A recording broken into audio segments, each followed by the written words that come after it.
नमस्कार दोस्तों, मैं हूं सुरजीत श्यामल और आप देख रहे हैं वर्कर वॉइस .in। दोस्तों, आप सभी लोगों को बेसब्री से इंतजार होगा कि लॉकडाउन में सैलरी मिलेगी कि नहीं मिलेगी। इसके लिए जो सुप्रीम कोर्ट में 26 मई को सुनवाई होनी थी, उसमें क्या हुआ, कि उसमें सुप्रीम कोर्ट ने क्या ऑर्डर दिया, क्या उसका फाइनल ऑर्डर आ गया या फिर सरकार ने सुप्रीम कोर्ट के सामने क्या अपना रिप्लाई पेश किया। इन सभी बातों के लिए आज हम आपके सामने हाजिर हैं। दोस्तों, ये जानकारी मैं आपको थोड़ा देर से दे रहा हूँ, इसके लिए माफ़ी चाहूँगा, लेकिन मैं कोशिश करूँगा बहुत ही सरल और साधारण तरीके से और सटीक इन्फॉर्मेशन दूँ ताकि आपको इसका बेनिफिट मिल सके। इसके लिए आपसे अनुरोध है, इस वीडियो पर आप अंत तक बने रहें और अगर आप हमारे चैनल पर नए हैं तो जल्द से इसको सब्सक्राइब कर लें। इसके साथ ही जो बेल आइकन है उसको जरूर क्लिक करें ताकि हम इस चैनल पर आपसे संबंधित जो भी वीडियो अपलोड करें उसका नोटिफिकेशन आपको सबसे पहले प्राप्त हो। तो आइए दोस्तों, हम इसको स्टेप बाय स्टेप करके जानते हैं। केंद्र सरकार की तरफ से कोरोना वायरस के फैलाव को रोकने के लिए लॉकडाउन का आदेश जारी किया गया, जो कि 25/3/2020 से स्टेप बाय स्टेप करके अभी तक प्रभावी है। मतलब कि अभी जो है लॉकडाउन का चौथा फेज चल रहा है और इसके दौरान जैसे ही स्कूल, कॉलेज, फैक्ट्री आदि बंद होते हैं तो जो दिहाड़ी वर्कर हैं या फिर मंथली वर्कर हैं जिनका रोजी रोटी छीन जाता है, यानी कि काम बंद हो जाता है।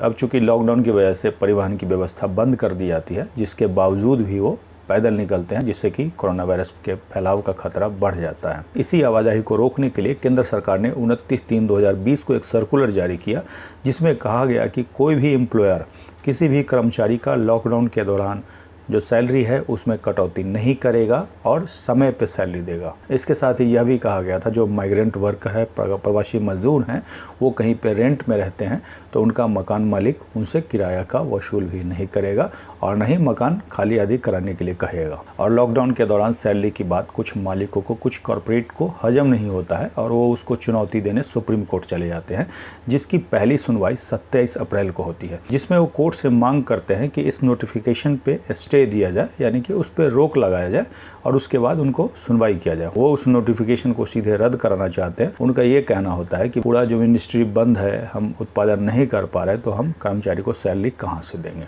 वो न केवल सरकार के इस आदेश को मनमाना बताते हैं, बल्कि डिजास्टर मैनेजमेंट एक्ट का उल्लंघन के साथ साथ असंवैधानिक भी बताते हैं। जिसके बाद कोर्ट ने क्या किया, केंद्र सरकार से जवाब मांगा और जवाब दाखिल करने का 2 हफ्ते का समय दिया गया था, जिसके बाद 15 मई को सुनवाई हुई थी। 15 मई को जब सुप्रीम कोर्ट में सुनवाई हुई थी तो केंद्र सरकार की तरफ से 1 हफ्ते का रिप्लाई जमा करने के लिए और समय मांगा। जिसके बाद नेशनल मीडिया के द्वारा ये भी कहा गया था कि कोर्ट ने सरकार को ये कहा है कि अगले 1 सप्ताह तक, मतलब जब तक रिप्लाई फाइल नहीं हो तब तक मालिकों के ऊपर कोई कार्रवाई नहीं करने के लिए, जिसकी जानकारी हमने पहले भी आपको दी थी और उसी केस नंबर के आधार पे जो 26/5/2020 को सुनवाई हुई है उसकी भी जानकारी देने जा रहा हूं। क्योंकि जो भी जानकारी मैं देता हूं पेपर पढ़ के नहीं, बल्कि ऑर्डर में जो लिखा हुआ है उसी को पढ़ के जानकारी देता हूँ और उसी के आधार पर आज भी मैं आपको जानकारी दे रहा हूँ। और अब 26/5 के बारे में लाइव हिंदुस्तान ने लिखा है, केंद्र सरकार का प्रतिनिधित्व कर रहे अटॉर्नी जनरल के वेणुगोपालन ने पीठ के समक्ष दलील दी है कि केंद्र सरकार ने 17 मई को एक अधिसूचना जारी की है, जो कि 29 मार्च के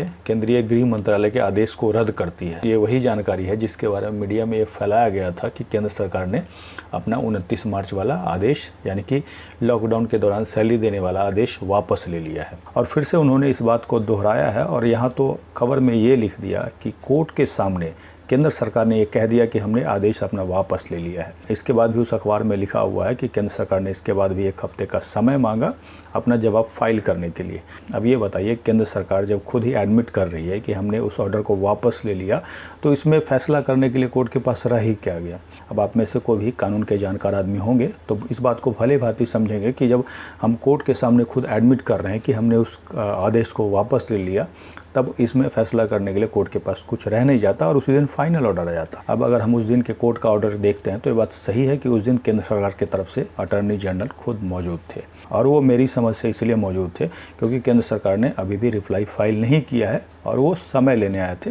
उन्होंने फिर से कोर्ट से 1 हफ्ते का समय मांगा, जिसको कोर्ट ने मंजूर कर लिया और कोर्ट ने अपने ऑर्डर में एक लाइन महत्वपूर्ण लिखी है। वो क्या है वो मैं आपको पढ़ के सुनाता हूँ।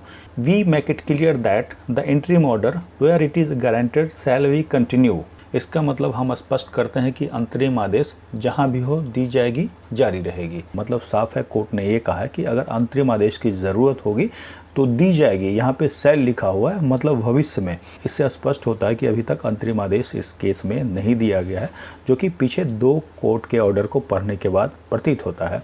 और ये बहुत ही क्लियर है, इसमें कहीं कन्फ्यूज़न नहीं है। और एक बात अपनी तरफ से स्पष्ट कर दूँ, ये जो कोर्ट का ऑर्डर आएगा वो 25 मार्च 2020 से लेकर के 17/5/2020 तक, क्योंकि केंद्र सरकार ने इसी के बीच जो नोटिफिकेशन है उसको जारी किया था। अब आप देखिए 18/5/2020 के बाद जो चौथा चरण शुरू हुआ है उसमें वो ऑर्डर एप्लीकेबल नहीं है। इसके बारे में जो भी इन्फॉर्मेशन है उस सभी का वीडियो नीचे आपको डिस्क्रिप्शन में मिल जाएगा। इसके बाद आपका सवाल होता है कि हमारा अभी तक सैलरी नहीं मिला है तो इसके लिए हम क्या कर सकते हैं। तो इसके लिए आप अपने एरिया के जो डीएम है, डिस्ट्रिक्ट मजिस्ट्रेट, वहाँ कंप्लेन करेंगे। अगर एसएसपी हैं वहाँ कंप्लेन करेंगे या फिर एसपी के पास कंप्लेन करेंगे। और अगर हो सकता है तो आप पुलिस के जो डीसी हैं, डेप्यूटी कमिश्नर, उनके पास भी लिखित कंप्लेन कर सकते हैं। और आप कैसे कंप्लेन करेंगे इसको अगर देखना चाहते हैं तो यहाँ पे आई बटन पे क्लिक करके देख सकते हैं। उस वीडियो में हमने पूरी जानकारी दी है और इसके साथ ही फॉर्मेट कैसा होगा, कैसे आप लिखेंगे, उन सभी बातों की जानकारी आपको मिल जाएगी। और इस जानकारी को पढ़ने के लिए आप हमारे ब्लॉग www.workervoice.in पे जा सकते हैं, जिसका लिंक भी मैं नीचे डिस्क्रिप्शन में दे दूंगा। और जिन लोगों की कंपनी ये कह करके सैलरी नहीं दे रही कि अभी सुप्रीम कोर्ट में केस है, उसका ऑर्डर आ जाएगा तभी हम सैलरी देंगे, तो आप क्या करें, ऐसे लोगों का कंप्लेन ज़रूर लगाएं और उनसे एक बार ज़रूर पूछें क्या वो सुप्रीम कोर्ट में पार्टी हैं। अगर नहीं है तो सुप्रीम कोर्ट ने किसी भी ऑर्डर में ये नहीं कहा है कि जो लोग सैलरी दे रहे हैं वो हमारे ऑर्डर का वेट करें या फिर वो ना दें। अगर ऐसा कोई कह रहा है तो उनसे पूछे भाई ऑर्डर का कॉपी दे और ऑर्डर कॉपी में दिखा दे हमें कि कहाँ पे कोर्ट ने रोक लगाई है या फिर स्टे देने की बात कही है। इसके साथ ही आपका कोई सवाल होता है तो नीचे आप कमेंट्स में लिख करके ज़रूर पूछेंगे। वीडियो को अधिक से अधिक लाइक करेंगे ताकि सही जानकारी सभी लोगों तक जा सके। इसके साथ ही विदा लेता हूँ, जल्द ही एक नई जानकारी के साथ मिलते हैं। धन्यवाद।